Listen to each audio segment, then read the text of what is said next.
Алтын доп арнасының алтындай достары, ассалаумағалейкум, қалайсыздар? Ең жақсы спорттың жанкүйерлері. Бүгін біз сіздер үшін тағы да тамаша футбол жаңалықтарын дайындадық. Достар, бүгін трансферлік терезенің соңғы күні. Ал олай болса, бірден бүгінгі жаңалықтарымыздың андатпасын айта кетейік. Испанияға, яғни Ла Лигаға бірден 2 жұлдыз барып қосылды. Антони Манчестер Юнайтедтің ойыншысы атанып үлгерді. Ал Криштиану Роналдудың болашағы бүгін шешілетін болады.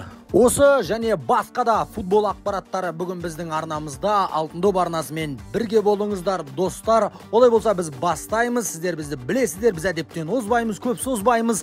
Кеттік!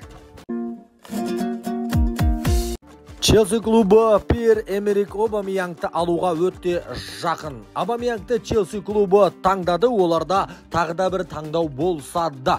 Оларда әлемнің ең үздік ойыншыларының бірі Криштиану Роналду деген таңдау болған болатын. Бірақ та Челси клубы Обамеянгты алғылары келіп отыр. Неге десеңіздер, Томас Тухельді да, Челсидің қазіргі басшысын да Роналдуды алмаңдар деп Манчестер Юнайтедтің бұрынғы бапкері Ральф Рангник айнытқан екен. Себебі Ральф Рангник Роналду прессингті қатты жасамайды және де командадағы ойынды құртады. Индивидуальная, яғни жеке ойынды жақсы көреді, командалық емес деген сияқты ақпараттарды жеткізіп Челси клубын бас тартқызған екен. Есесіне Челси клубы екінші Роналдуды, яғни португалиялық мықты ойыншыны алуға өте жақын, ол Рафаэль Ляо. Ляоны Миланнан алу үшін барын жасап келіссөздер жүргізіп жатыр. The Times басылымының айтуынша, Милан клубы егерде 120 миллион евро бере алатын болса, Челси Миланға, Милан өздерінің басты жұлдыздарын сатуға дайын екендерін де жеткізген. Вест Хэм жайлы да әңгімелерді айта отырайық. Вест Хэм Скама каналды, бас каналды жақсы осы трансферлік терезеде трансферлер жасады. Және де алдыңғы бөлімде айтып өткенбіз, Пакетаға қызығып жатыр деп, сол Пакетаға да қолдарын жеткізді. Ресми түрде Пакета Вест Хэмнің ойыншысы. Бұл Вест Хэмнің тарихындағы рекордтық трансфер екен. Себебі бонуспен қосқанда 70 миллионға жуық ақшаға ойыншы сатып алмаған бұған дейін. Ал ол ойыншы Пакета. Ал енді Пакетаға мықты тамаша клубтардың көбі қызықты. Реал Мадрид қызықты, Арсенал қызықты, Ньюкасл қызықты, Ювентус қызықты. Бірақ та ортанқол команда Вест Хэмнің құрамына барып қосылуды дұрыс деп тапқан сияқты Пакета. Ал енді қазір Вест Хэм жалпы маусымды дұрыс емес, онша емес бастады, және де соған көмектесе алады деген үміттеміз. Ал енді Вест Хэм клубы Пакетадан бөлек Аднан Янузайды да қатарларына қосуға өте жақын деп хабарлайды марка басылымы.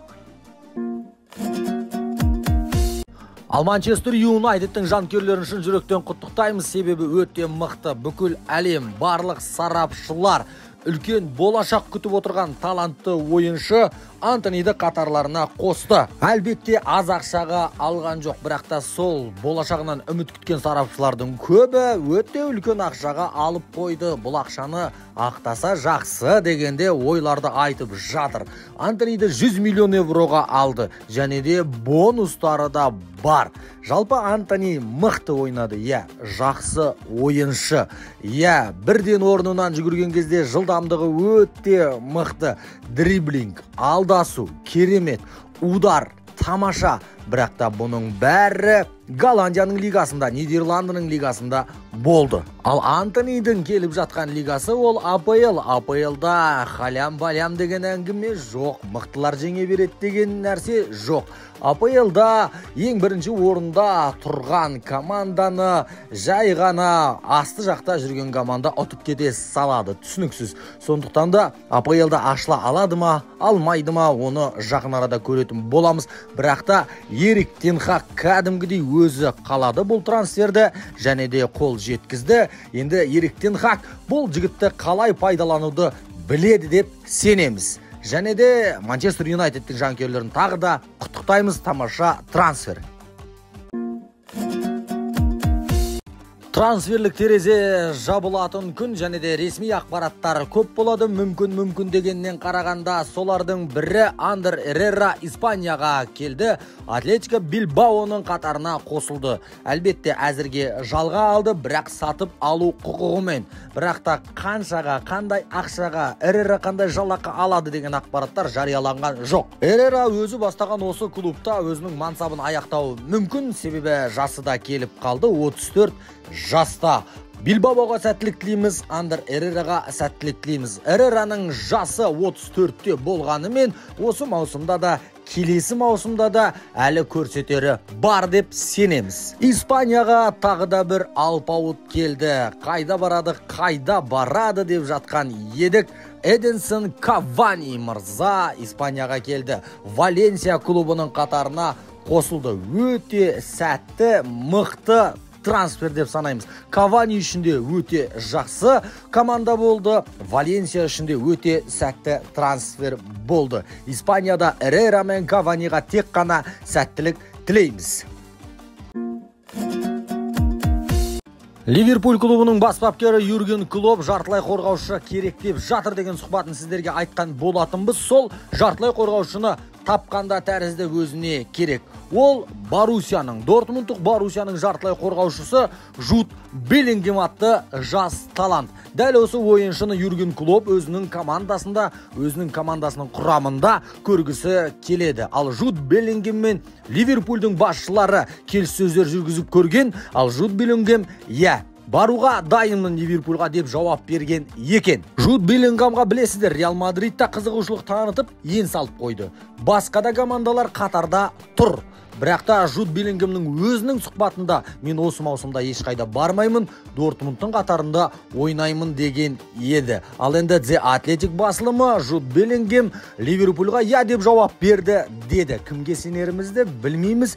Бүгін трансферлік терезенің соңғы күні кетчардану деген ертең ақпараттар көп шығып кетуі мүмкін.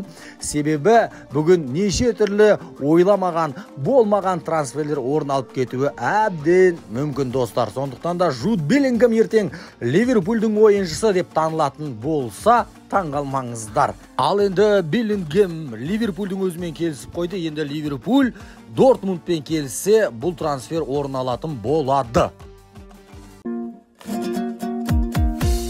Неймар мен Мбаппенің қақтығысы әлі де жалғасуда деп СМИ-лардың, медиалардың, басылымдардың бәрі жазып жатыр. Ал енді бұл сұрақтарға бір жауап берейін деп Парис Сен-Жерменнің президенті Насер Аль-Хилальфи да шыққан екен. Насер мырза айтады: сіздер қатырасыздар. Бізде Неймар мен Мбаппенің арасында ешқандай да қақтығыс жоқ.